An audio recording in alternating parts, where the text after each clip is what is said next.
Hey, what's going on guys, my name's Raph, and with the new 123 opening blessing us with so much content, I'm sure we can agree that this is the best opening for Pokemon Journeys yet. One of the biggest reveals showed the return of Ash-Greninja. Whilst we haven't had any confirmation just yet as to when or why Ash-Greninja is returning, today I'm going to explore potential theories and plot points that could coincide with its return in Pokemon Journeys. There's a bunch of information to cover, so let's jump straight into it. Don't forget to leave this video a like to show your support. I'll be sure to bring out my next video shortly. Make sure to subscribe if you're not ready to keep up to date, and without further ado, let's begin. This video is sponsored by Tokyo Treat and Sakurako monthly Japanese snack subscription boxes. Tokyo Treat is a monthly Japanese subscription box full of popular Japanese candy and snacks, such as Japanese exclusive Kit Kat, ramen, and many more. Sakurako is a monthly Japanese subscription box full of authentic traditional Japanese snacks from Japan's local artisan snack makers. Both of these boxes are delivered straight from Japan to your door, and they also come with a different theme every month, keeping things exciting and fresh. If you want to enjoy pop Japanese snacks, you can choose Tokyo Treat, but if you want traditional Japanese treats, you can choose Sakurako instead. For Tokyo Treats, you will get up to 20 of the latest, most exclusive limited edition and seasonal flavoured Japanese snacks that are only available in Japan for a limited time, like Sakura Pepsi, Japanese Sake Kit Kats, and many more. As for Sakurako, you will receive 20 traditional and authentic artisans Japanese snack items, including Japanese teas and one special Japanese tableware with your box every month. Sakurako helps in partnering with local Japanese snack makers to continue to share Japanese culture and traditions that have been passed down for over 100 years. This month's boxes are Sakura themed, and they contain many Sakura flavoured snacks. If you're afraid of not knowing what snacks are in the box, then don't worry. Each box comes included with a detailed booklet explaining each snack included, with information about allergies and the overall Japanese culture that you can learn about them. Use my code POKERAF to get $5 off your first Sakurako box, and $5 off your first Tokyo Treat box. Both the links to each box are in the description below. Huge thank you again to Tokyo Treats and Sakurako for sponsoring this video. Let's start off by talking about Ash-Greninja and what its current status is. After helping save Kalos, Zygarde asked Greninja to stay with him in removing the remnants of the roots that were caused due to the Zygarde megalith. Ash decided to leave Greninja in Kalos, which was the dumbest thing in the world, but what more can we do, I guess. He knew Greninja would make a great asset, and after wanting to always become stronger and save in Kalos before, its destiny felt like this would have been fulfilled. So now that we have the rough background about Greninja, let's now dive into 3 theories that could comply with its return, and what it could entail for the future of Pokemon Journeys. Before I begin, the details I'll be discussing are in no particular order.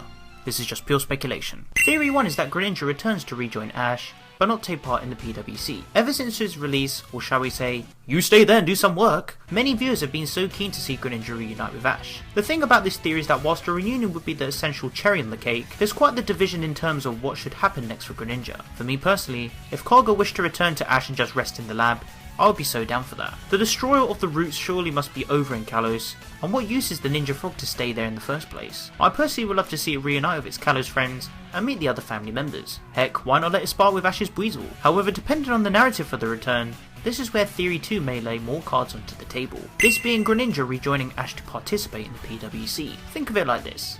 Ash is currently 15th in the hyperclass of the PWC at the time of this video. We know Ash is aiming to defeat Leon, but with the way the current world champion is showing off his character, he's proven himself to be a tough cookie. The recent 123 opening showcases Ash using a Z-Power Ring, Mega Gloves, and Dynamax Band, forming a term that I like to call the Trinity Mechanic. In light of all these mechanics, there is still one of them that is outstanding, that could return for Pokemon Journeys, and maybe it will be shown in the Pokemon World Championships, this being the exclusive Bond Phenomenon transformation. Even though it's likely that Ash is only going to use his Journeys team, that doesn't defeat the purpose that he may be able to recall other Pokemon for later battles, but that's a video for another day. I would really love to see the Bomb Phenomenon once again, even if it's inside or outside of the PWC. With Leon having a win record of over 100 battles, it's surely going to be a tough battle for Ash. And if he does plan to take on Leon in hopes of winning, then I'm sure hopefully Ash-Greninja could return to assist him. It's by far one of the strongest Pokemon that he has, and it would be a great asset on his team. This is only subject of course if he is able to use other Pokemon, but from the opening itself, it seems like he's only going to be able to use his Journeys team. However, let's pray that there's some hope at the end of the tunnel for this theory. The final theory is that Ash's Greninja will only feature in its returning episode, and it won't rejoin his team. For the concept of how Journeys is outlining its episodes, I don't really see Greninja returning to Ash on a permanent basis. It only seems like it could be just for an episode where the duo just travel to Kalos. The plot I came up for the episode is that I reckon Ash and Go will go to Kalos again, and one of the root surfaces to which Greninja destroys it and recognises his trainer. Large root attacks, Bond Phenomenon activates, and then it could lead to maybe a recall. But if I'm being honest, maybe Greninja is still needed in Kalos with Zygarde, for whatever dumb reason. But here's me hoping that it can hopefully be reunited with its loyal trainer. So, will Greninja rejoin Ash on a temporary basis? Will it return for good? Or will it just simply reunite with its trainer temporarily? Who knows? Hopefully when the information for this episode is revealed, I'll be sure to keep you all updated, and I'll be 100% doing a review on the episode as well, when it eventually airs. But why not let me know what you guys think in the comment section down below. If you guys would like to interact with me, then be sure to follow me on Twitter, and join the Team Pokeraf Discord server to discuss all things Pokemon. You can find the rest of my social networks on the screen, and in the description below. If you enjoyed the video, then be sure to leave it a like, as your support is greatly appreciated. Don't forget to share the video with your friends. Finally, make sure to subscribe to keep up to date with my videos, and click on the little bell to enable notifications, so you guys get notified when I upload a new video. I hope you guys enjoyed this video, and be sure to stick around for more Pokemon content. Thank you so much for watching, and I'll catch you guys in the next one. Peace.